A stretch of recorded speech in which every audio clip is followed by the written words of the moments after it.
We're just less than an hour away from the closing bell. Let's take a look at how the markets are faring. As Dave mentioned, they're all three major indices in the red.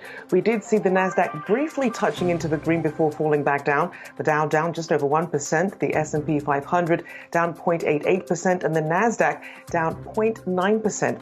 Let's get you more details on what's been moving markets this afternoon with our very own Jared Blikre at the Wi-Fi Interactive. Jared, what can you tell us? Well, as you said and pointed out, markets largely in the red, at least in the U.S. You take a look inside at the sector action. We do have a little bit of green. Energy, not surprisingly, up 2% as we have crude oil, WTI settling about 5-6% up.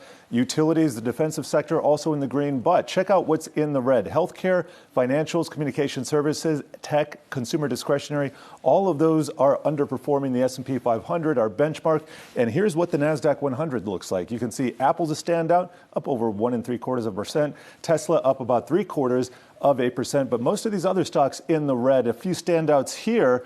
We do have Chinese stocks. Let's check out those. One of the few areas of green that we're seeing consistently in the market here. Some of the standouts, we got Pinduoduo up 5%, Alibaba up 3%. And when we take a look at our market leaders, KWEB, that's a Chinese internet ETF, that's in the green. So is LQD, that is a bond fund, but for the most part, everything else in the red here. Home builders, that's XHB, that is down 3.5%. And then regional banks, that is the KBW Regional Bank Index, that is also down 3%.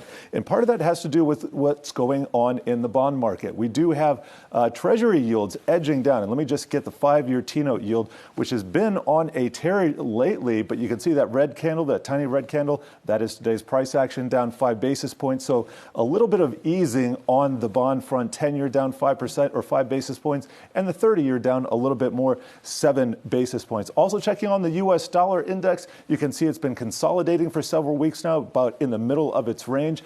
And I want to get to the S&P 500. Again, this is a year-to-date chart that we've been looking at. Here is that huge breadth thrust that we were looking at, happened over 6 days, just taking a little pause. So we do see some red on the screen here, but in light of the recent market performance, not really a big deal. Want to go back to our heat maps here and check out a few of the sectors. We have travel largely in the red. Carnival Cruise Lines, that's in the upper right here. That is down 3%. Avis Budget Group, that is down 3% as well. And finally, taking a look at the ARK Innovation components as a leading indicator, well, it's kind of a mixed board. We got Tesla up that we talked about before. Spotify coming off a really heinous loss from yesterday. We can look at the 2-day on that, just bouncing back ever so slightly, guys.